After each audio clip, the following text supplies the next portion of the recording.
নমস্কার, পজিটিভ বার্তা পর্দায় আপনাদের আবারও অনেক অনেক স্বাগত। আমরা প্রতিদিনের মতো আমরা চলে এসেছি পজিটিভ বার্তার লাইভ অনুষ্ঠান নিয়ে। আজকে আমাদের সঙ্গে যিনি উপস্থিত আছেন তিনি হলেন প্রসেনজিৎ ভট্টাচার্য মশাই। তো এডিটর প্লাস পাবলিক নাওয়ে রয়েছেন উনি। তো ওনার সাথে আজকে আমরা কিছু পরিচয় করে নেব। তার আগে বলবো যে আপনারা চোখ রাখুন পজিটিভ বার্তার ফেসবুক লাইভ এবং ত্রিপুরা নলেজ সিটির পেজে। তো নমস্কার স্যার। নমস্কার। প্রথমেই জেনে নেব আপনার পরিচয়টা একটু ডিটেলসে। আমার নাম আপনি তো বললেন প্রসেনজিৎ ভট্টাচার্য। অনেকেই জানেন আমি গত বেশ কিছু বছর ধরে একেবারে সরাসরি টিভির পর্দায় রয়েছি। একটানা বলতে পারি আমি 11 বছর প্রায় হতে যাচ্ছে আমি সরাসরি সঞ্চালনার সঙ্গে যুক্ত। তারপর সংবাদ মাধ্যমের সঙ্গে কাজ করা। এখন আমাকে প্রত্যেকেই দেখতে পারেন পাবলিক নাওয়ে, রাজ্যের একটি সুপরিচিত ইলেকট্রনিক মিডিয়া। এখন আমি পাবলিক নাওয়ে কাজ করছি। ওকে, তো এরপরে জেনে নেব স্যার আমাদের এই পজিটিভ বার্তার যে অনুষ্ঠানে এসেছেন সেখানে এসে আপনার কেমন লাগছে? অবশ্যই ভালো লাগছে। যে কোনো অনুষ্ঠান, যে কোনো নতুন চিন্তা ভাবনা তো অবশ্যই সুন্দর হয়। অবশ্যই। সবচাইতে বড় ব্যাপার আপনাদের নামটা পজিটিভ বার্তা, মানে এটা একটা আমরা জানি যে একটা সমাজে নেগেটিভিটি যেমন থাকে পজিটিভিটিও থাকে। একদম। তো আপনারা পজিটিভ দিয়েছেন, সঙ্গে আবার বার্তা দিয়েছেন, অর্থাৎ আপনারা কোথাও না কোথাও একটা সমাজে এমন একটা বার্তা দিতে চাইছেন যেটা পজিটিভ হবে। আর এই সময়ে দাঁড়িয়ে পজিটিভ বার্তাটা পৌঁছানো খুবই প্রয়োজন। একদম, সমাজের জন্য, ভবিষ্যৎ প্রজন্মের জন্য, সবার জন্য। মানে এখন একটা যে পরিস্থিতি চলছে, এই পরিস্থিতিতে পজিটিভ থাকাটাই প্রত্যেকের খুব সবচেয়ে গুরুত্বপূর্ণ ব্যাপার। এবং এই জায়গাতে আপনাদের চ্যানেলের নাম যেহেতু পজিটিভ বার্তা, আশা করছি পজিটিভ বার্তাই আপনারা দেবেন সমাজকে। একদম ঠিক, এটাই আমরা নিয়ে এগিয়ে চলছি এবং পজিটিভ যাতে হতে পারে, সমাজকে কিভাবে পজিটিভ করা যায় প্রতি মুহূর্তে পজিটিভিটি প্রদান করা। কারণ আমাদের লাইফটাই এমন হয়ে গেছে, সকাল থেকে উঠে কোনো না কোনো ভাবে লাইফের একটা প্রেশার, সকালবেলা উঠেই আমরা রোজগারের জন্য বেরিয়ে যাচ্ছি। যারা হাউসে থাকছেন, বাড়িতে থাকছেন, তাদের একটা চিন্তা ভাবনা থাকে বাড়িটাকে কি করে করবো, কিন্তু তার মধ্যেও কিন্তু একটা নেগেটিভিটি প্রতিনিয়ত কাজ করে। সেখান থেকে দাঁড়িয়ে পজিটিভ বিষয়টা সরিয়ে দেওয়া, এটা খুবই গুরুত্বপূর্ণ। ঠিক। তো আমরা কি করে ঘরের মধ্যে থেকে শুরু করে বাইরে পর্যন্ত পজিটিভটাকে রাখবো, সেই চিন্তা ভাবনাটাই যদি আমরা করতে পারি কন্টিনিউ, তাহলে আমাদের এটা পরিবেশ অবশ্যই পজিটিভ হতে বাধ্য হবে। একদম একদম। তো স্যার এরপরে আপনাকে জিজ্ঞেস করে নেব যে আপনি এই পেশাটা কেন বেছে নিলেন? সাংবাদিকতা। একদম। সাংবাদিকতার শুরু যখন আমি করি তখন আমি রীতিমতো ভাবিনি যে আমি সাংবাদিক হব। আমি এখনো মনে করি আমি এখনো সাংবাদিক হইনি। সাংবাদিক এই শব্দটার মধ্যে অনেক অনেক অনেক বড় একটা অর্থ লুকিয়ে আছে। এই সাংবাদিকতা মানে আমি আমার মতো ক্ষুদ্র মানুষ সাংবাদিক আমি নিজেকে বলবোও না। অনেকেই বলেন, তাদেরকে আমি ধন্যবাদ জানাই, তারা মনে করেছেন যে আমার মধ্যে সাংবাদিক হওয়ার যে সত্তা, যে গুণ সেটা রয়েছে, তাই অনেকে বলেন। কিন্তু আমি যখন প্রথম আমার এই পথে আসা শুরু করি, আমি শুরু করেছিলাম আজ থেকে প্রায় বললাম আপনাদের 10 বছর আগে। 10 বছর আগে যখন আমি শুরু করি, আমার মনে আছে আমি প্রথম শো যেটা করেছিলাম সেটা ছিল একটা কালচারাল অনুষ্ঠান। মানে আপনি যেই রকম আমার এখন মানে ইন্টারভিউ নিচ্ছেন, মানে যেটা বলা হয় যে আলাপচারিতা, এইরকম একটা আলাপচারিতার অনুষ্ঠান আমি করেছিলাম। তখন সময় রাজ্যের একটা বিশেষ চ্যানেল ছিল সেটা। সেখান থেকে যখন আমি শুরু করি, ধীরে ধীরে আস্তে আস্তে আমি মেইন স্ট্রিম মিডিয়াতে আসতে শুরু করি। কারণ একটা হচ্ছে সঞ্চালনার মধ্যে তো ভাগ থাকে, একটা হচ্ছে কালচারাল শো করা, একটা হচ্ছে রিপোর্টিং করা, আর একটা হচ্ছে মানে রিপোর্টিং সঞ্চালনা, আর একটা হচ্ছে কি আমরা একদম যেটা স্টুডিওতে করি, যেটা গেস্ট নিয়ে বা টক শো যেটা হয় বা পলিটিক্যাল টক শো, এগুলো। তো তারপর আমি আস্তে আস্তে মেইন স্ট্রিমে আসি। প্রথম নিউজ পড়ি, 2-3 বছর নিউজ পড়ি। নিউজ পড়তে পড়তে যখন অভিজ্ঞতা হয়, যে নিউজ সম্পর্কে ধারণা হয়, পলিটিক্যাল বিষয়গুলোতে আমি ঢুকতে শুরু করি, তখন আমার ইন্টারেস্ট জন্মায় যে পলিটিক্যাল টক শোগুলো।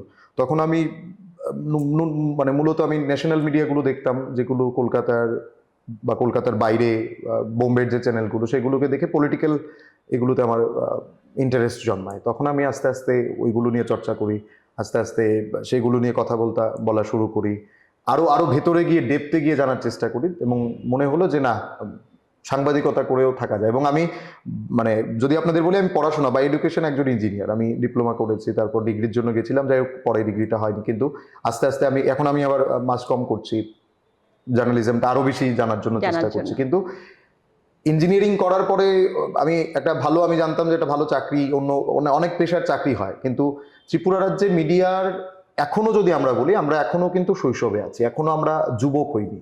ত্রিপুরার মিডিয়া বর্তমান সময় দাঁড়িয়ে আস্তে আস্তে আস্তে আস্তে কিন্তু আমরা ভারতবর্ষের অন্যান্য মিডিয়া, আপনি যদি আমাদের ত্রিপুরা থেকে সরে গুয়াহাটিতে যান বা কলকাতায় যান, পশ্চিমবঙ্গে যান, সেখানকার মিডিয়াগুলো অনেক অ্যাডভান্স, অনেক অ্যাডভান্স। সেখানে স্যাটেলাইট আছে, সেখানে সোশ্যাল মিডিয়া যেগুলো চলছে তারাও অনেক অ্যাডভান্স।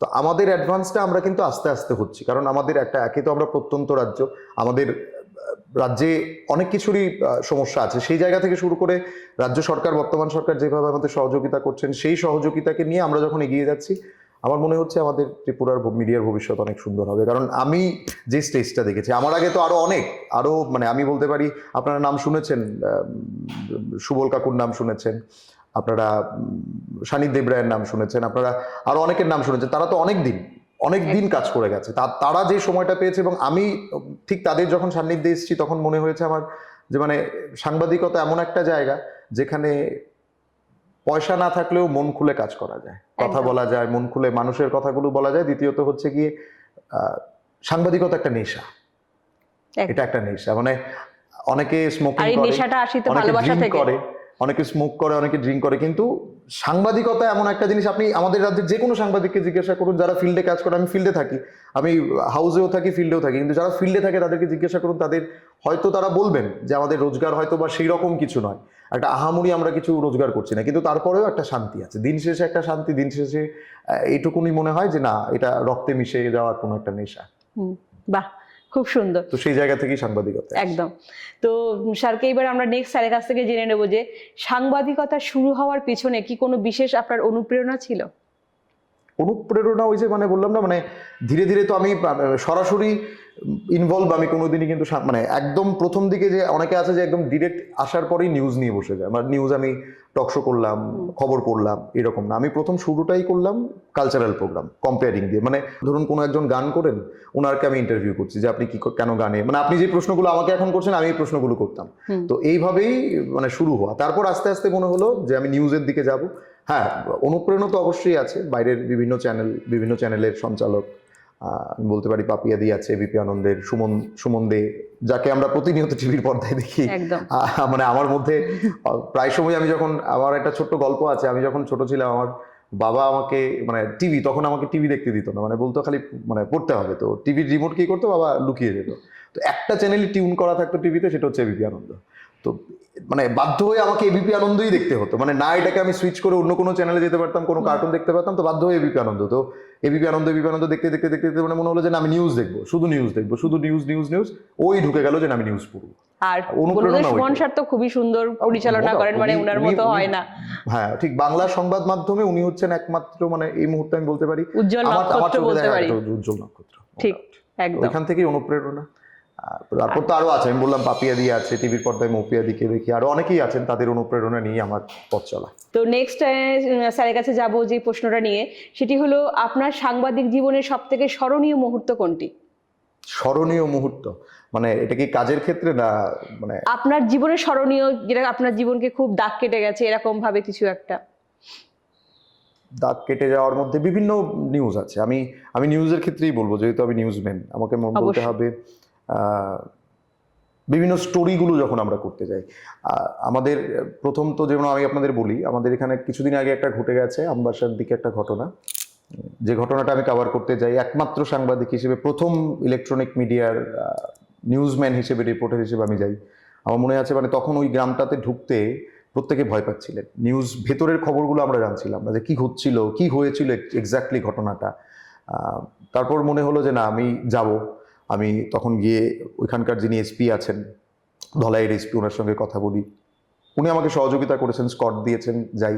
ওইটা আমার কাছে মানে এখন পর্যন্ত, মানে আমার এই খুব বেশি একটা টেনিউর না, 11 বছরের টেনিউরে একটা বেস্ট মোমেন্ট আমি বলতে পারি। কারণ ওই সময় যখন ওখানে গেলাম না, মানে হ্যাঁ, মানুষের অনেক আর্তনাদ ছিল, আমার জন্য হয়তো বা ওই মোমেন্টটা বেস্ট হতে পারে, কিন্তু তাদের জন্য অনেকটা দুর্বিষহ ছিল। যেভাবে বাড়িঘরগুলো পুড়ে যাওয়া, তারপর সেখানকার খবরটাকে খুঁজে বের করা, তাদের কথাগুলো বের করে আনা। তারা আমাকে যখন তারা পেলো না ওইখানে মানে মাঠে, তারা আমাকে বারবার বলছিল একটা কথাই যে আপনি এসছেন স্যার, তার জন্যই আমরা আজকে কথাগুলো বলতে পারছি। মানে এতদিন ধরে আমরা কাউকে এই বলতে কথাগুলো পারিনি, বলতে মনের পারিনি। যে ভেতরে যে জিনিসটা লুকিয়ে এতটা দুর্বিষহ ম্যাডাম, আপনি মানে বুঝতেই পারবেন না। মানে একটা পুরো গ্রাম পুড়ে গেছে, যেভাবে একটা সন্ত্রাস হয়েছিল, যে সন্ত্রাসটা আমরা কেউই কাম্য করি না। আমাদের রাজ্য সরকার বারবার বলছেন আমরা এই রাজ্যটা আমাদের শান্তিপূর্ণ রাজ্য, এখানে আমরা রীতিমতো একসঙ্গে সবাই এরকম ধরনের ঘটনা আশা করি না আমরা।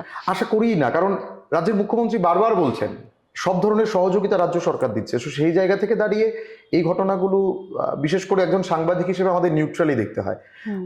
নিউট্রালি যখন দেখতে যাই, যখন এই কথাগুলো আমরা বলি, মানে বললাম না তখন, মানে ভেঙে আছে চারদিকে বাড়িগুলো, পুড়ে গেছে, একটা গবাদি পশু সম্পূর্ণ পুড়ে একদম আগুনে ঝলসে গেছে। তো সেই ছবিগুলো যখন দেখলাম, স্মরণীয় বলতে পারি, কারণ স্মরণীয় কারণে এই ছবিগুলো যত স্মরণীয় আমার হবে আর আমি যত স্মরণীয় দর্শকদের করব, তত ভয়ানক চিত্রটা যখন যারা এগুলো করছে তারা যখন দেখবে, তারা দ্বিতীয়বার সেটা সাহস করবেন না, আমি আশা করি।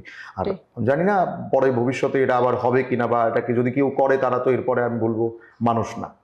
কারণ যে ঘটনাগুলো দেখেছি, মানুষ দিনের পর দিন মানে বাড়িতে খাবার নেই, খাবার পাচ্ছিল না, সরকারি সহযোগিতায় তাদের চলতে হচ্ছিল। তো এই জিনিসগুলো কাম্য নয়। তো এটা একটা স্মরণীয় মুহূর্ত।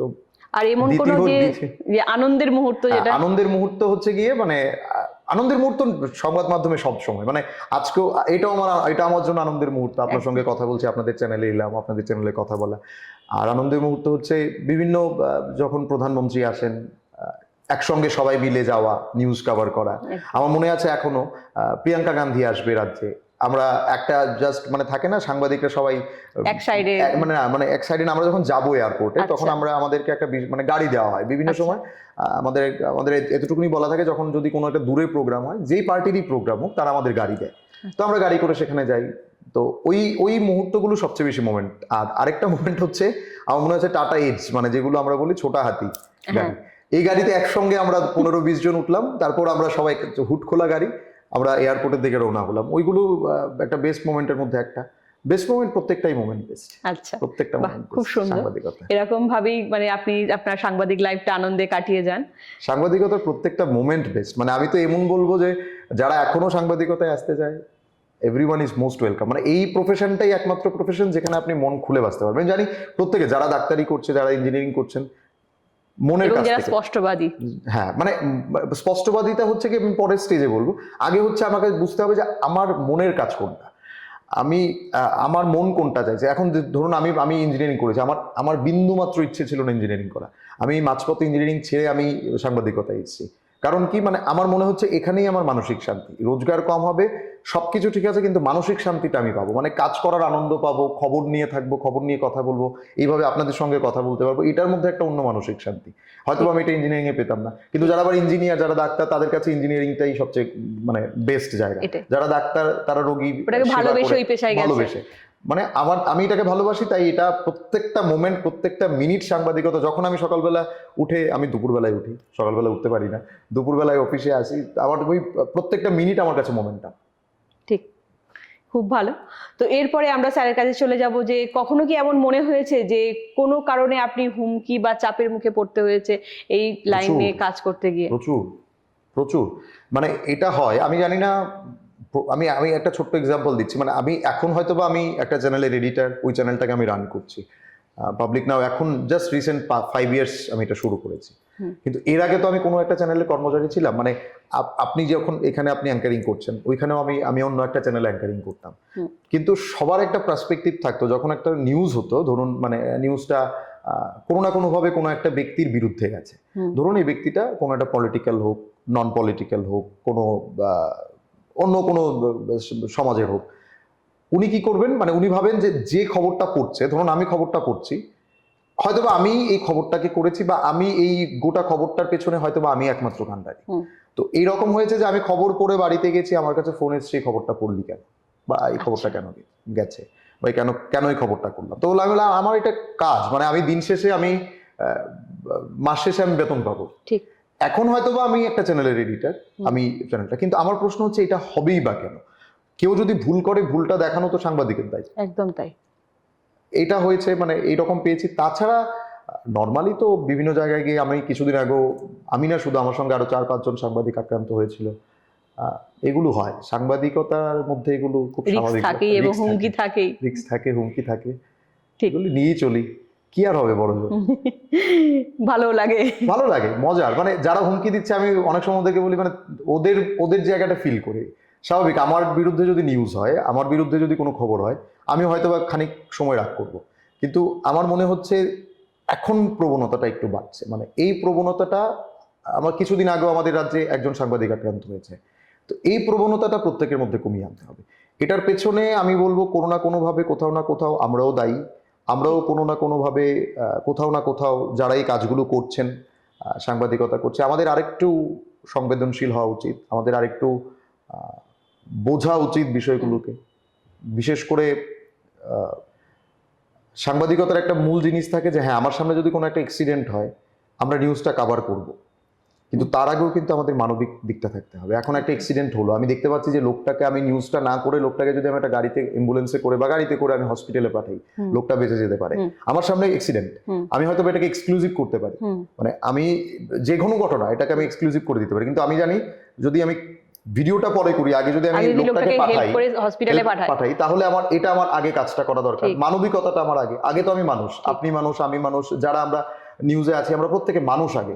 তো প্রফেশনটা তো পরে, এক্সক্লুসিভটা তো আমি দেখাতে পারবো। বা ধরুন আমি আগে ওনাকে হেল্প করে তারপর আমি ভিডিওটা করি। কিন্তু অনেক ক্ষেত্রে দেখা যায় যে আমরা কোনো একটা ঘটনা কভার করতে গিয়ে শুরুতেই ক্যামেরাটা অন করে দিই, ঘটনাটা আগে বোঝার চেষ্টা করি না। এটা সবচাইতে খুব বাজে জিনিস। আগে একটা ইনপুট নেওয়া উচিত আমার মনে হয়। আমি জানি না অন্যরা কিভাবে এই সাংবাদিকতাকে দেখবেন, আমার ব্যক্তিগতভাবে এটা ধারণা, মানে কোনো একটা ঘটনা ঘটলে আগে এটা সম্পর্কে যাচাই করা, এটাকে নিয়ে আরেকটু ডেপথে যাওয়া, তারপর ঘটনাটাকে নিয়ে নিউজ করা। এর আগে যদি নিউজ হয়ে যায় তাহলে যে কোনো কিছুরই ক্রিয়া প্রতিক্রিয়া তো থাকে। একটা উত্তেজনার মুহূর্তে ধরুন একটা ঝগড়া হচ্ছে, আমি জানি না যে ঝগড়াটা কার জন্য লাগলো, কিন্তু আমি গিয়ে দেখলাম যিনি অ্যাকচুয়ালি ঝগড়াটা করছেন ওনার বিরুদ্ধে গিয়ে আমি অন্য আরেকটা লোকের বিরুদ্ধে গিয়ে ওই লোকটার পক্ষে আমি চলে গেলাম যিনি ঝগড়াটা করলেন। তো এতে কি হবে, যারা উল্টো দিকে ছিলেন তারা খেপে যাবে। তো আমি ঘটনাটা যাচাই করলাম না। তো আমার যদি আমি ঘটনাটা যাচাই করতাম যে ওই লোকটা মানে অ্যাকচুয়ালি দোষী বা কোনো না কোনো ভাবে উনি অভিযুক্ত, তাহলে আমি ওনার বিরুদ্ধে আমি হয়তো বা টোটাল ব্যাপারটা যেটা ফ্যাক্ট, ওই ফ্যাক্টটা তুলতে পারতাম। তো সেটা যখন হলো না, সেটা যখন করতে পারলাম না, তখন তো হুমকি আসবে। আর এছাড়াও প্রফেশনাল সাংবাদিকতাটাই এমন, আপনি যখন সত্য কথা বলবেন, সত্য জিনিসটা দেখাবেন, কোনো না কোনো ভাবে এক পক্ষ না এক পক্ষ তো মানে রাগ করবেই। ঠিক, একদমই তাই। তো এবার আমরা নেক্সট যে প্রশ্ন করব স্যারকে, যে এই যে একজন সাংবাদিক হিসাবে আপনি কিভাবে নিরপেক্ষতাটাকে বজায় রাখবার চেষ্টা করছেন বা করেন? খুব কঠিন। নিরপেক্ষতা শব্দটা উচ্চারণ করা যতটা সোজা, সেটাকে এই সময়ে দাঁড়িয়ে সেটাকে বজায় রাখা খুব কঠিন। এ কারণে কঠিন, মানে আমি আপনাকে বলছি, মানে সাংবাদিকতাতে আমি এই মুহূর্তে একটা নিউজ বললাম যে আমার মনে হচ্ছে আমার দৃষ্টিভঙ্গিতে এই লোকটা ভুল, এই লোকটা ঠিক। তার মানে কি আমি এখন মানে এই ঘটনাটাকে আমি করতে গিয়ে আমাকে একটা ভুল একটা ঠিক বের করতে হবে। তো যাকে আমি ভুল বললাম ওর কাছে তো আমি নিরপেক্ষ না, আর যাকে আমি ঠিক বলছি ওর কাছে আমি নিরপেক্ষ। আবার আমি যদি উল্টোটা করি, ওর কাছে আমি নিরপেক্ষ থাকবো না, আর ওর কাছে আমি নিরপেক্ষ হয়ে যাবো। তো নিরপেক্ষ থাকা এই বিষয়টা সবটাই কিন্তু আপেক্ষিক। ধরুন আজকে আমি বিজেপির পক্ষে নিউজ করলাম, আমি সিপিএম এর বিরুদ্ধে নিউজটা করলাম বা কংগ্রেসের বিরুদ্ধে নিউজটা করলাম, তাহলে আমি নিরপেক্ষ রইলাম না। কার কাছে? সিপিএম আর কংগ্রেসের কাছে। বিজেপির কাছে আমি নিরপেক্ষ। আবার আমি বিজেপির বিরুদ্ধে নিউজটা করলাম, তাহলে আমি কংগ্রেস আর সিপিএম এর মানে বিরোধী দলের কাছে আমি নিরপেক্ষ হয়ে গেলাম। তো সবটাই তো আপেক্ষিক। মানে আমার এইভাবে কাজ করাটা খুবই কঠিন হয়ে পড়ে। আমার মনে হচ্ছে এটা ঠিক, এটা ভুল। একদম নিরপেক্ষতা, এই বিষয়টা খুব কঠিন। নিরপেক্ষতা কঠিন কারণ আজকে এর কাছে আমি পজিটিভ, আপনাদের চ্যানেলের নাম পজিটিভ বার্তা, তো আমি এর কাছে আপনাদের নিউজটা একটা করলাম, আপনাদের কাছে নিরপেক্ষ, বা ওর বিরুদ্ধে নিউজটা করলাম, ওর কাছে মনে হলো আমি নিরপেক্ষ না। তো সাংবাদিকতার জীবনে নিরপেক্ষ থাকাটা তো খুবই দরকার। মানে নিরপেক্ষ না থাকলে আমি মানুষের বিশ্বাস পাবো না। আমি যে একটা খবর পড়বো, আমি একটা খবর দেখাবো, আমার খবরটা কেন মানুষ খাবে? আমি নিরপেক্ষ থাকতে হবে। আমি সমাজে একটা ভুল হলে সেটা সঠিক যে খবরটা সেটাই আমি দেখাবো। আর এই সময়ে দাঁড়িয়ে তো খুবই দরকার নিরপেক্ষ থাকা, কারণ মানুষ, আমার যেটা মনে হচ্ছে আস্তে আস্তে কোথাও না কোথাও সংবাদ মাধ্যমের উপর একটা ক্ষোভ মানুষের আসছে। মানুষের মনে হচ্ছে যে সংবাদ মাধ্যম নিরপেক্ষ থাকতে পারছেন না কোনো না কোনো ভাবে। তো আমার মনে হয় নিরপেক্ষ থাকতে হবে আমাদের প্রত্যেককে।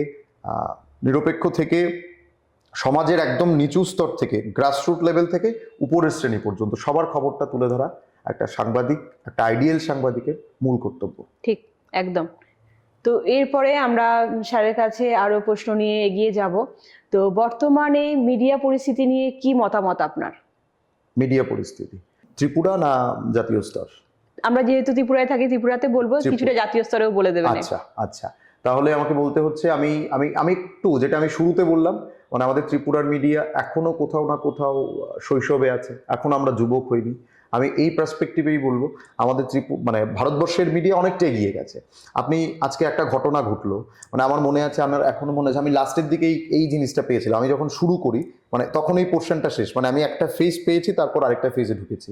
আমার মনে আছে যে এখন আমাদের এই গল্পগুলো হয়, আগে কিন্তু ছিল না, মানে হোয়াটসঅ্যাপ ফেসবুক ছিল না, অনেকটা পরে এসছে।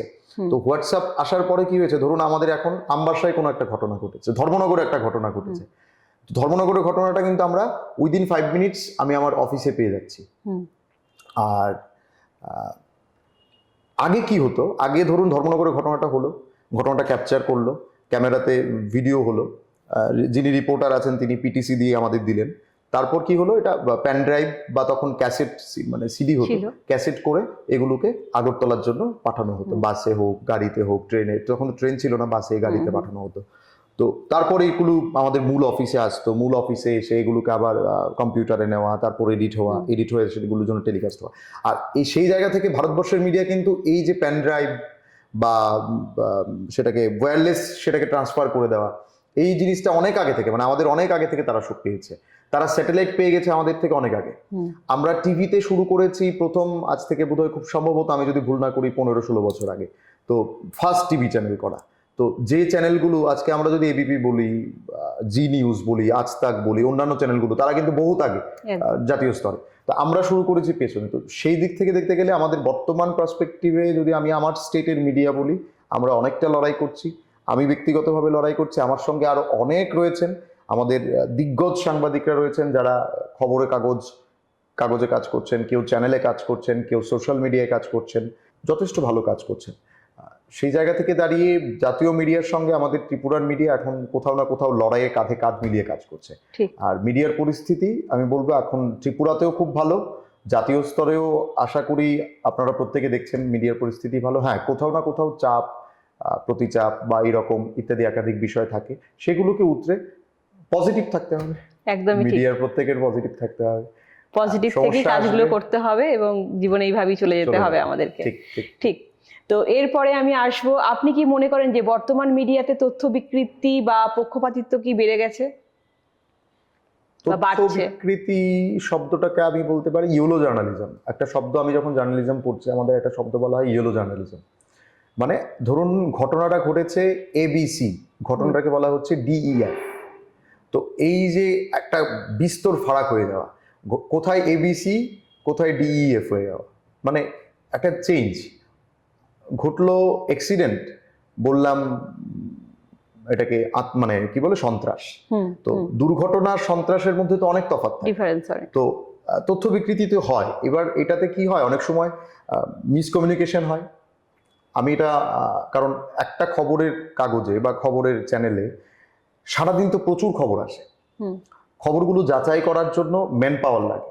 আমার স্টেটে ত্রিপুরাতে ম্যান পাওয়ার প্রত্যেকটা চ্যানেলে যথেষ্ট পরিমাণে আছে বলে আমার মনে হয় না, সম্ভবও না, বিভিন্ন ক্ষেত্রে আমরা পারিও না, সেটা আমাদের ব্যর্থতা। কিন্তু বড় বড় চ্যানেলগুলোতে সেটাকে অনেকটা তারা যাচাই করে। ইয়েলো জার্নালিজম এখানে ইয়েতে কম হয় এই কারণে, ধরুন একটা খবর এলো, খবরটাকে 2-3 জন মিলে যাচাই করছে। ধরুন এখান থেকে আমাদের খানিকটা দূরে আপনাদের অফিস থেকে মোটর স্ট্যান্ডে একটা অ্যাক্সিডেন্টটা মোটর স্ট্যান্ডে হয়েছে, অ্যাক্সিডেন্টটা অফিসে এলো।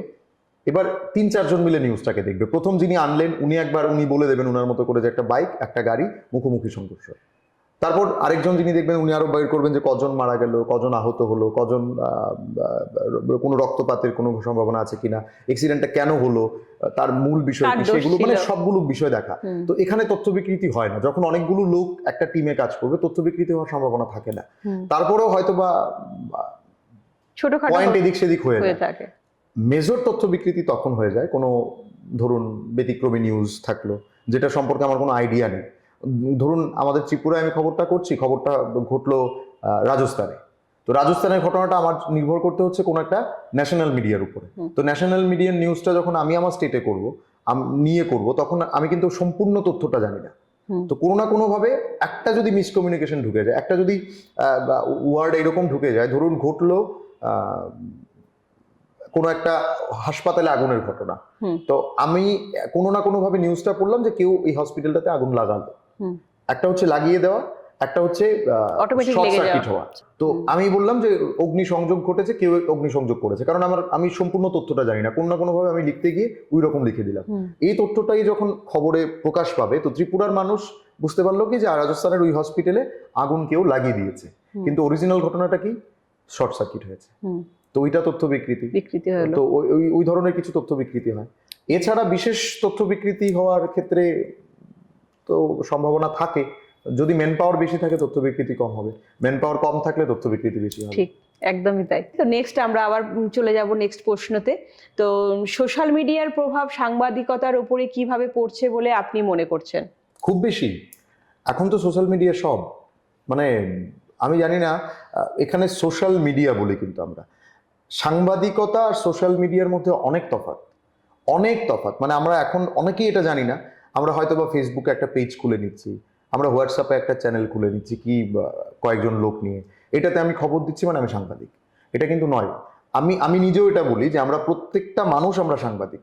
আপনি সাংবাদিক, আমি সাংবাদিক, যারা এই রাস্তায় হাঁটছেন প্রত্যেকে সাংবাদিক। কারণ কি, আমাদের হাতে এখন স্মার্টফোন আছে, যে কোনো ঘটনা ঘটলে আমি সেটাকে ক্যামেরা বন্দি করতে পারছি। কিন্তু একটা হচ্ছে প্র্যাকটিসিং সাংবাদিক। আমি যদি এখন বলি আমি ডাক্তার, কারণ কি, আমার হাত কাটলে আমি ব্যান্ডেজ করতে পারি, আমি ডাক্তার, আমি তো ডাক্তার না। তো একটা হচ্ছে প্র্যাকটিসিং ডাক্তার, আমি প্রাথমিক কাজটা হয়তো করতে পারি। তো সোশ্যাল মিডিয়াটা হচ্ছে এখন এই জায়গাতে, যে কোনো একটা জিনিস, যে কোনো একটা ঘটনা ঘটলো, এটার কোনো ফ্যাক্ট চেক হয় না। আমি যেটা বললাম যে রাজস্থানের ঘটনাটা, আগুন লাগলো হাসপাতালে, শর্ট সার্কিট থেকে বলা হচ্ছে কেউ আগুন লাগিয়ে দিয়েছে, তো এটা সোশ্যাল মিডিয়া, কারণ আমি খবরটা সোশ্যাল মিডিয়া থেকে নিয়েছি। তো সোশ্যাল মিডিয়া ফ্যাক্ট চেক করবে না, তো যতক্ষণ ফ্যাক্ট চেক না হবে ততক্ষণ নিউজের সত্যতা আসবে না। আর সাংবাদিকতার ক্ষেত্রে এখন সবচেয়ে বেশি আমাদের জন্য একটা টাফ সিচুয়েশন হয়ে গেছে এই জায়গাতে, এখন সবাই সাংবাদিক। ঠিক, যেটা বললেন যে সবাইকার হাতেই মোবাইল আছে, মোবাইল। এবং আমি জানি না, এখন এটা একটা ট্রেন্ড হয়ে গেছে, বিশেষ করে গোটা দেশে এটা ট্রেন্ড, আমাদের রাজ্যে তো আছেই, ফেসবুকে একটা পেজ করে দেওয়া। আমি বলছি না এটা খারাপ জিনিস, কিন্তু কোনো না কোনোভাবে এটাই খারাপ হচ্ছে, কোনো না কোনোভাবে এটাই আমাদেরকে সমস্যার মধ্যে ফেলছে। কারণ আমাদের উপর যে মানুষের আস্থাটা, মানুষ ধরুন একটা ঘটনা ঘটলো, এটা সত্যি ফ্যাক্ট জানার মানুষের কিন্তু এটা অধিকার। তো সেই জায়গাতে কোনো না কোনো আমি ভাবি আমি এটাকে একটা ভুল তথ্যটা আমি দিচ্ছি। কিভাবে দিচ্ছি? ফেসবুকে ছেড়ে দিচ্ছি, হোয়াটসঅ্যাপে গ্রুপ করে ছেড়ে দিচ্ছি, ইউটিউবে চ্যানেল খুলে নিচ্ছি। তো এটা তো আসল জিনিস না। আমাদের মূল জায়গাটা বুঝতে হবে, সাংবাদিকতা যারা করছেন তারা ফ্যাক্ট চেক করে। আমি যখন একটা হাউস রান করি, আমার হাউসে 10 জন কর্মচারী থাকবে, 20 জন কর্মচারী, কারোর চ্যানেলে 30 জন থাকবে, তাদের সাবডিভিশন ওয়াইজ প্রতিনিধি থাকবে। তো প্রতিনিধি থেকে নিউজটা আসবে, ঘটনাটা ঘটেছে, ওই প্রতিনিধি নিউজটাকে বলবে। আর যিনি সোশ্যাল মিডিয়াতে নিউজ করছেন, উনি কি করবেন, নিউজটা ধরুন আপনার ফেসবুকে পেয়েছে বা আপনার চ্যানেলে পেয়েছে, ওইখান থেকে নিয়ে ওর ফেসবুকেও ছেড়ে দেবে। তো এই যে জিনিসটা হচ্ছে, এতে করে মানুষ কিন্তু এখন সবচাইতে বেশি এখন মানুষ বিভ্রান্ত হচ্ছে সোশ্যাল মিডিয়ার পজিটিভ দিক যেমন আছে, আমরা আমেরিকার খবরটা, কোনো ভুল তথ্য হতে পারে, আমি আমেরিকার খবরটা কিন্তু কয়েক সেকেন্ডের মধ্যে আমি ত্রিপুরায় বসে পাচ্ছি, কোথায় আমেরিকা কোথায় ত্রিপুরা। আমি সুইজারল্যান্ডের খবরটা ত্রিপুরায় পাচ্ছি, আমি দিল্লির খবরটা ত্রিপুরায় পেয়ে যাচ্ছি, ত্রিপুরার খবরটা দিল্লি পেয়ে যাচ্ছে। এটা সোশ্যাল মিডিয়ার একটা খুব ভালো দিক। কিন্তু সোশ্যাল মিডিয়ার বাজে দিকটা হচ্ছে ভুল তথ্যটা দেওয়া। এটা কিন্তু কোনোভাবেই ঠিক না। ধরুন একটা দাঙ্গা ফাঙা হয়ে যায় কোনো জায়গায়, তো এই জিনিসগুলো তো দরকার না। আজকে আমি আপনার চ্যানেলে আছি, পজিটিভ বার্তা, আমাদের চিন্তা থাকবে আমি পজিটিভ জিনিসটা ছড়াবো। কোনো একটা জায়গায় ঝগড়া হলে ধর্ম নিয়ে আসা, জাতপাত নিয়ে আসা, এগুলো কোনোদিন কোনো একটা সমাজকে সুস্থ রাখতে পারবে না। সমাজ সুস্থ থাকবে পজিটিভ থিঙ্কিং থেকে, পজিটিভ ভাবনা যখন থাকবে। তো পজিটিভ ভাবনাটা কি, আমাদের প্রত্যেককে ভাবতে হবে আমরা ভাই ভাই। তো সোশ্যাল মিডিয়াতে এখন এটা সবচেয়ে বেশি হচ্ছে।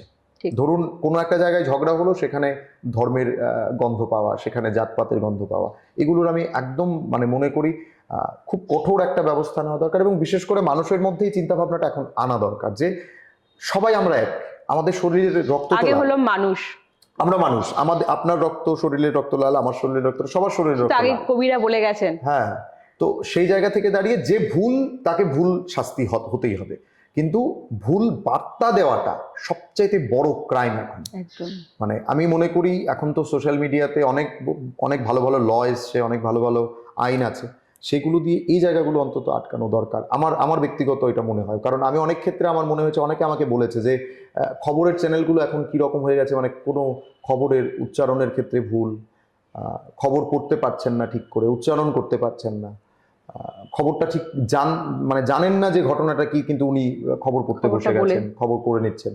তো সেই জায়গা থেকে সোশ্যাল মিডিয়ার এটা একটা খুব বাজে দিক আমি মনে করি। সোশ্যাল মিডিয়ার ভালো দিক আমি বললাম, সোশ্যাল মিডিয়ার খারাপ দিকটা কিন্তু আরো অনেক বেশি। আর এই খারাপ দিকটাই এখন কোথাও না কোথাও সংবাদ মাধ্যম, মানে যেহেতু আমি বারবার বলছি আমি সংবাদ মাধ্যমের সঙ্গে যুক্ত, আমি এটাকে রিলেট সংবাদ মাধ্যমের সঙ্গেই করছি। সংবাদ মাধ্যমে এখন এটা সবচাইতে বেশি এফেক্ট করছে আমাদের। অনেকে বলবেন যে হ্যাঁ আপনারা তো রোজগারও করছেন ফেসবুক থেকে, ইউটিউব থেকে, আপনাদের খবর আসছে, আপনারা ভালো লক্ষ লক্ষ টাকা কামাচ্ছেন। পয়সাটাই তো সব না, পয়সাটাই সব না, মানুষের কাছে সঠিক তথ্যটা দেওয়া আমাদের দায়িত্ব, একদম সঠিক জিনিসটা দেওয়া দায়িত্ব। আমি একটা সিম্পল জিনিস আপনাকে বলছি, মানে এটা আমি ব্যক্তিগত গতকালকে, মানে এই রিসেন্ট ঘটনা, এমবিবি কলেজে ভূত। ঘটনা কি, ভূত এসে এমবিবি কলেজে জিম করছে। তো সকালবেলা খবরটা এলো আমাদের অফিসে, তো অফিসে অনেকে কাজ করেন, নিউজটা কিন্তু গেল কি, সবারই প্রশ্নবোধক, আমাদের স্বাভাবিক, আমরা প্রশ্ন করেই দিয়েছিলাম যে এটা কোথাও ভূত, কিন্তু সোশ্যাল মিডিয়ায় কিন্তু মুহুর্মুহুভাবে ছড়িয়ে গেল যে এমবিবি কলেজে ভূত এসে জিম করছে। আশ্চর্যের ব্যাপার, ভূত জিম করছে, গোটা মানে রাজ্য এখন এটা নিয়ে আলোচনা সোশ্যাল মিডিয়ায়, সবাই শেয়ার করছে। ঠিক উইদিন 1 ঘন্টা 1.5 ঘন্টার মধ্যে খবরটা আবার বেরোলো যে না সোশ্যাল, এটা কোনো জিম, মানে এই ভূতের জিম না, জিমের যে আইটেমটা সেটা লুজ, মানে সেটা স্প্রিং লুজ, সেটাকে ধরে আপনি ছেড়ে দিলে এটা অটোমেটিক নড়ছে। তো কোথায় ভূত, কোথায় সায়েন্টিফিক তার রিজন? তো এই যে খবরটা ছড়িয়ে যাওয়া, এটা একটা নেগেটিভ ভাবনা। তো যদি ধরুন ওই যে ছেলেটা গিয়ে পরক্ষণে ভিডিওটা করলো, সে যদি জিনিসটা কি না করতো, তাহলে তো এমবিবি কলেজের জিমে কেউ যেতই না। ঠিক। তো এটা কিন্তু সোশ্যাল মিডিয়ার এফেক্ট, এটা একটা সোশ্যাল মিডিয়ার প্রভাব। তো এটা আমাদেরও বাধ্য করেছে খবরের জায়গাতে নিয়ে যাওয়া। তো আমরা ফ্যাক্ট চেক করতে পারিনি, এটা আমাদের ব্যর্থতা। যারা করেছেন খবরগুলো, ব্যর্থতা কোথাও না কোথাও, কিন্তু পরক্ষণে আবার আমরা দায়িত্বশীল হয়ে কিন্তু দেখিয়েছি। অনেক সোশ্যাল মিডিয়া এটা দেখায়নি। তো সোশ্যাল মিডিয়ার সেই রাইট থাকে না। আপনি কোনো সোশ্যাল মিডিয়া, আমরা যখন খবরের চ্যানেল চালাই আমাদেরকে বিভিন্ন আইনে আসতে হয়, আমাদের একটা লাইসেন্স আছে, আমাদের বিভিন্ন পোস্টাল রেজিস্ট্রেশন থেকে শুরু করে বিভিন্ন কিছু আইনের মধ্যে থেকে আমাদের কাজ করতে হয়। সোশ্যাল মিডিয়ার মধ্যে এখন সেরকম কোনো গুরুত্বপূর্ণ আইন নেই যে আমি ওই আইনটা দিয়ে আমি ওকে বলতে পারবো যে তুমি এটা, কারণ বাক স্বাধীনতা প্রত্যেকের আছে। কিন্তু আমরা যখন খবরের কাগজটা করছি, আমাদের একটা আইনের মধ্যে থাকতে হয়। ভুল তথ্য যদি আমরা দিই, আমাদের সেটার জন্য আমাদের শাস্তি আছে, পেনাল্টি আছে। কিন্তু সোশ্যাল মিডিয়া সেটা আছে কি না, হয়তো বা এখন খানিকটা হচ্ছে, কিন্তু আরো বেশি সেটাকে এখন স্ট্রং করতে হবে, কারণ সোশ্যাল মিডিয়া এখন খুব বাজে দিকে যাচ্ছে। ওই যে ভূতের গল্প বললাম, মানে জিম করছে ভূত, এটা ছড়ে গেল, কিন্তু আসলে কি ফ্যাক্ট যেটা, এটা কিন্তু অনেকটা পরে লেট হলো আমাদের আসতে। এটা হচ্ছে সোশ্যাল মিডিয়ার প্রভাব। তো এরপরে বলবো যে আমাদের যে ভবিষ্যৎ প্রজন্মের জন্য যারা সাংবাদিক হতে চায়, তাদের জন্য কি বলবেন? সাংবাদিক হতে যে আমি উপদেশ দেওয়ার জন্য কেউ না, আমি একদম, মানে আমি তাদের জন্য কি বার্তা দেবেন যে তারা হ্যাঁ না আসতে পারে, বা একটু পজিটিভ কিছু একটা বলবেন তাদের জন্য, একটু বলুন। আসা যায়, অবশ্যই আসতে পারে। সাংবাদিকতা আমি বলবো, মানে আমি নিজে বলছি এটা একটা নেশার জায়গা। আমি বারবার বলছি, যারা স্মোকিং করেন, যারা ড্রিঙ্কস করেন, এটা যেমন একটা নেশা।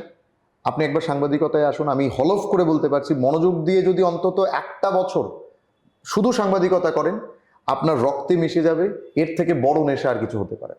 মানে আমি আপনাকে এখনো বলছি, আমি এখন আমি রাত 1:30 2টোর সময় বাড়ি যাই। আমি বাড়ি গিয়ে ঘুমোতে পারি না, এটা একটা নেশা, কারণ আমি খবর দেখবো, আমি এটার পর এই নিউজটা দেখবো, আমি কালকে কি করব, পরশু কি করব, এটা নিয়ে ভাবি।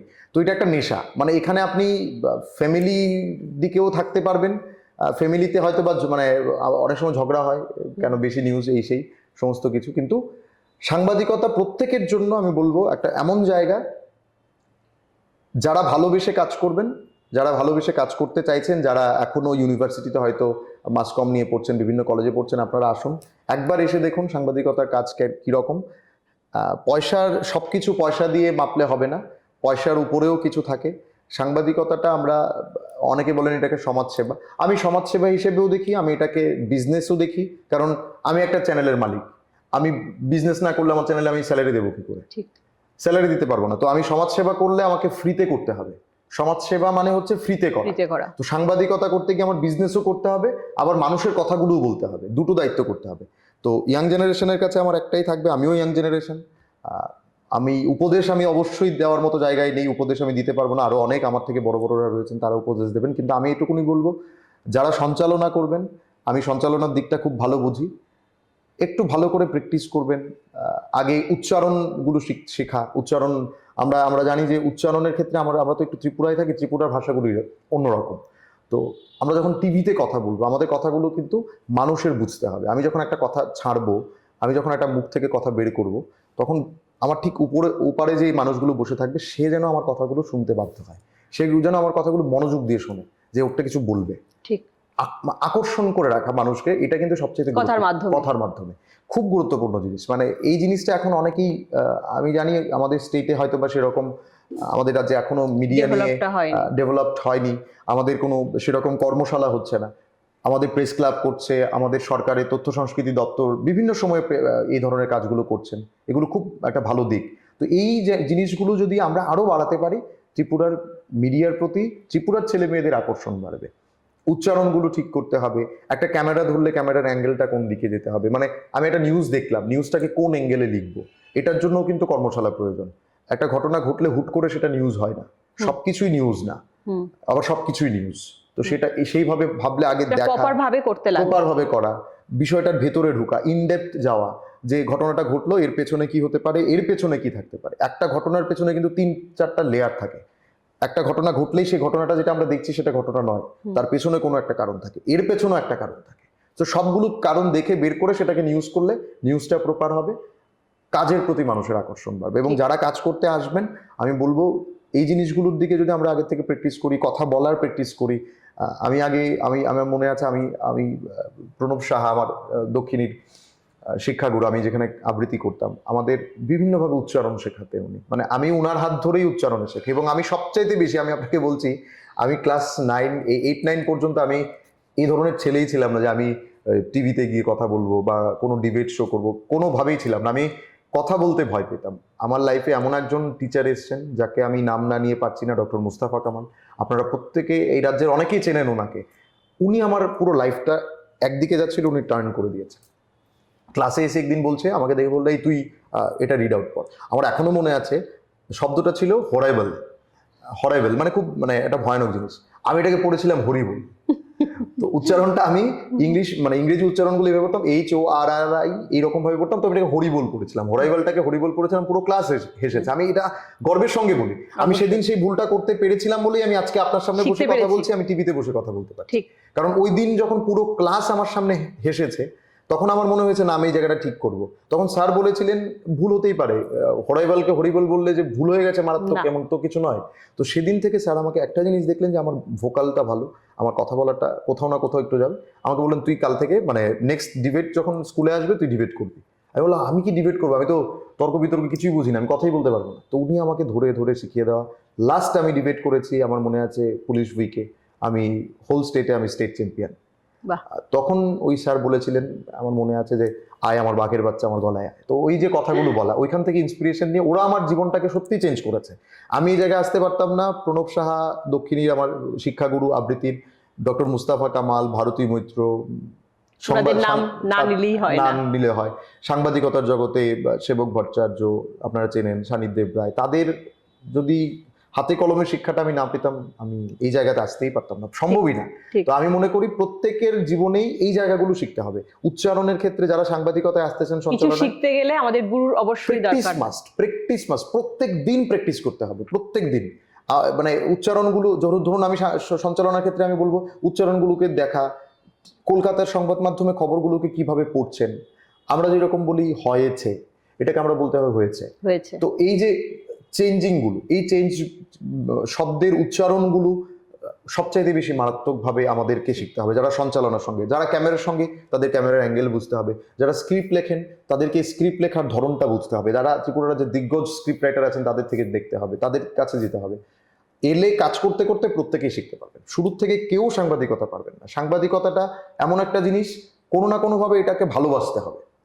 এটা যেরকম কেউ হাতে ধরে শিখিয়েও দিতে পারবে না, আবার না শিখলেও পারবে না, এইরকম একটা জিনিস। আগ্রহটাও থাকতে লাগবে। আগ্রহ থাকতে হবে মারাত্মকভাবে। এখন একটা সবচেয়ে বাজে জিনিস ম্যাডাম আমি বলছি, সবাই এসে আমরা প্রত্যেকে আমরা আগে ভাবি স্যালারি কত। হুম আমি ইন্টারভিউ নিচ্ছি, অনেকেই আমাকে জিজ্ঞেস করেন স্যালারি কত। আমি এই জায়গাতে আমি এটুকুনি বলবো, স্যালারিটা যতই হোক, আগে একটা বছর শিখি না। আমরা তো জীবনে কত সময় নষ্ট করছি, ঠিক ঠিক না? আমরা কোনো একটা জায়গায় গিয়ে নর্মাল একটা কাজ করলেও তো সেই একটা স্যালারি পাই না এখন শুরুতে। এক্সপিরিয়েন্স তো আমাকে নিতে হবে, আমাকে শিখতে হবে। একটা বছর যদি আমি সংবাদ মাধ্যমে ব্যয় করি, যে আমি ভাবলাম দেখলামই না, আমি শুধু এইটুকুনি বলবো আমার আসা যাওয়া, আমার যেন মানে যাওয়া আসার খরচটা উঠে যায়, এটা বুঝে আমি যদি কাজটা শিখি, ঠিক। আমি মনে করি সংবাদ মাধ্যম নিয়ে অনেক দূরে গিয়ে যাওয়া। একদম তাই। স্যার, নেক্সট কোশ্চেন যেটা আপনাকে বলে করে নেব, তো বর্তমানে সাংবাদিকতার পেশায় কি কি পরিবর্তন আনা প্রয়োজন বলে আপনি মনে করছেন? সাংবাদিকতার পেশায় পরিবর্তন যদি আমি বলি, পেশায় পরিবর্তনটা আমি ঠিক বলবো না, কিছু কিছু দিক পরিবর্তন বলবো। যেরকম ধরুন, প্রত্যেকটা হাউসে একটা কর্মশালা থাকা প্রয়োজন, মানে কর্মশালা হওয়া কিছুদিন বাদে বাদে, একটা ট্রেনিং প্রোগ্রাম হওয়া। যেরকম ধরুন, যারা অ্যাঙ্কারিং করছেন, যারা ক্যামেরা করছেন, যারা খবর লিখছেন, যারা পিসিআরে কাজ করছেন, যারা এমসিআরে আছেন, তাদের জন্য একটা কর্মশালা, যে তুমি খবরটা কি করে লিখবে, তুমি খবরটা কি করে পড়বে, তোমার উচ্চারণগুলো কোন কোন জায়গায় ঠিক করবে, তোমার উচ্চারণগুলো করার ক্ষেত্রে কোন কোন জায়গায় ভুল হচ্ছে, তুমি মানুষকে কিভাবে অ্যাট্রাক্ট করবে, তোমার বডি ল্যাঙ্গুয়েজ কিরকম হওয়া উচিত, এগুলো সবচাইতে গুরুত্বপূর্ণ। দ্বিতীয়ত পরিবর্তন হচ্ছে গিয়ে সোশ্যাল মিডিয়া আর টিভি মিডিয়া, মানে মেইন স্ট্রিম মিডিয়ার মধ্যে তফাৎটা করা এখন সবচাইতে গুরুত্বপূর্ণ। আমি মনে করি সোশ্যাল মিডিয়ার মেইন স্ট্রিম মিডিয়ার মধ্যে তফাৎটা করা, কারণ এটা যতদিন না করা যাবে, এটা আমার অনুরোধ থাকবে আপনাদের অনুষ্ঠানের মাধ্যমে সকলের কাছে, আপনারা এই তফাৎটা বুঝুন। একটা সোশ্যাল মিডিয়া আর মেইন স্ট্রিম মিডিয়ার মধ্যে খুব গুরুত্বপূর্ণ তফাৎ আছে। সোশ্যাল মিডিয়া কিন্তু মেইন স্ট্রিম মিডিয়া নয়। মেইন স্ট্রিম মিডিয়া হচ্ছে গিয়ে আপনাকে সঠিক তথ্যটা দেবে। সোশ্যাল মিডিয়ার মধ্যে আপনি পাঁচমিশালি সব খবর পাবেন, এখানে আপনি ইয়েলো জার্নালিজম থেকে শুরু করে সমস্ত কিছু পাবেন। তো এই তফাৎটা যতক্ষণ না পর্যন্ত আমরা করতে পারবো, আর এই তফাৎটা যতক্ষণ পর্যন্ত না আমাদের সংশ্লিষ্ট কর্তৃপক্ষ করে দিতে পারবেন, ততক্ষণ পর্যন্ত কিন্তু কোনোভাবেই সম্ভব না মানে সমাজের মধ্যে একটা বিস্তর পরিবর্তন আনা। কারণ এটা এখন সবচাইতে বেশি, আমি জানি না, সবাই বলবে, আপনারা যে কোনো সাংবাদিকের সঙ্গে কথা বলুন, সবাই একটা কথাই বলবে, এই জায়গায় চেঞ্জেসটা আসা প্রয়োজন। কারণ এর জন্য আমাদের বিভিন্ন জায়গায় হিউমিলেট হতে হচ্ছে, আমাদের বিভিন্ন জায়গায় কথা শুনতে হচ্ছে যে সাংবাদিকরা এরকম খবর করছে। সব সাংবাদিক তো আর এরকম হয় না। আর যারা সোশ্যাল মিডিয়া করে, যারা ফেসবুকের পেজ চালিয়ে, যারা ইউটিউবের পেজ চালিয়ে নিজেদের সাংবাদিক বলছেন, তারা কেন সাংবাদিক বলছেন আর তারা কি করে সাংবাদিক পরিচয় দিয়ে সমাজে ঘুরে বেড়াচ্ছেন, এটা সত্যি অর্থে আমরা যেরকম ভাবে ফ্যাক্ট চেক বলছি, সমাজের যারা কর্তৃপক্ষ রয়েছেন, যারা বিভিন্ন পজিশনে আছেন, তাদেরকে ফ্যাক্ট চেক করা উচিত। এই জায়গাতে পরিবর্তন আনা উচিত সবচেয়ে আগে প্রয়োজন। একটা হচ্ছে কর্মশালা, একটা হচ্ছে সোশ্যাল মিডিয়া আর মেইন স্ট্রিম মিডিয়ার মধ্যে বিস্তর ফারাক করে দেওয়া, যে এটা সোশ্যাল মিডিয়া, এটা মেইন স্ট্রিম মিডিয়া, দুটো এক নয়, দুটোর মধ্যে অনেকটা তফাৎ। অনেক সময় আমরা এক করে ফেলি, হচ্ছে ম্যাডাম, এখন যারা আমরা জানি না তারা অনেক সময় এক করে ফেলি, সবচেয়ে বেশি হচ্ছে। এবং ধরুন আপনি একজন সাধারণ মানুষ বা আমি একজন সাধারণ মানুষ, আমার কাছে কিন্তু আমি কিন্তু বুঝি না যে এটা কি খবরের চ্যানেল না এটা সোশ্যাল মিডিয়া। আমি ধরুন আমি এটাকে পাতা টিভি বললাম, এটা যেহেতু পাতা আমাদের সামনে, আমি চ্যানেলটার নাম দিলাম, ফেসবুকে পেজটার নাম পাতা টিভি। তো পাতা টিভিতে একটা খবর দেখালো যে অ্যাক্সিডেন্ট হয়েছে, আর মেইন স্ট্রিম মিডিয়ার কোনো একটা চ্যানেলে দেখালো, ধরুন আপনাদের পজিটিভ বার্তাতেই দেখালো যে এখানে একটা কোনো একটা মানে ঝগড়া হয়েছে। তো অ্যাক্সিডেন্ট একটা জিনিস, ঝগড়া একটা জিনিস। তো মানুষ কিন্তু আপনারটা হয়তোবা টিভি, কারণ টিভির আমরা বাধ্য হচ্ছে, আমরাও ফেসবুকে পেজ খুলতে বাধ্য হচ্ছি, আমরা ইউটিউবে যেতে বাধ্য হচ্ছি, কারণ কি টিভিতে এখন মানুষ কম যাচ্ছে। তো সোশ্যাল মিডিয়ার ভালো দিক আবার খারাপ দিকও আমাদের জন্য আছে। তো খারাপ দিকটা হচ্ছে এটা, ওই অ্যাক্সিডেন্ট আর ঝগড়া দুটোর মধ্যে তফাৎ না করে অ্যাক্সিডেন্টটা প্রচার হয়ে গেল, ঝগড়াটা প্রচার হলো। তো এই জায়গাতে মানে ওই যে পাতা টিভি আর পজিটিভ বার্তা দুটো যে আলাদা, এই বিষয়টাকে সবচেয়ে আগে গুরুত্বপূর্ণভাবে আমাদের বুঝতে হবে, করে মানুষের কাছে পৌঁছে দিতে হবে। যে আপনারা দেখুন, কারুর দেখার, কে কি দেখবে এটা তার ব্যক্তিগত সত্তা, কে কি বলবে তার ব্যক্তিগত সত্তা, কিন্তু দুটোর মধ্যে তফাৎ করে দেওয়াটাও আমাদের দায়িত্ব, সংবাদ মাধ্যম হিসেবে আমাদের দায়িত্ব, এবং সমাজের যারা কর্তৃপক্ষ রয়েছেন তাদেরও দায়িত্ব দুটোর মধ্যে তফাৎ করা। তো এখন বলবো, আমরা অনুষ্ঠানের একেবারে শেষ পর্যায়ে চলে এসেছি। স্যারের সঙ্গে অনেকক্ষণ আমরা গুরুত্বপূর্ণ আলোচনা, তথ্য নিয়ে করলাম। তো এখন আমরা স্যারকে অসংখ্য অসংখ্য ধন্যবাদ জানাবো স্যারের এই অমূল্য সময় আমাদেরকে দেওয়ার জন্য। তো আজকে আমাদের অনুষ্ঠান পর্ব আমরা এখানেই শেষ করছি। নমস্কার।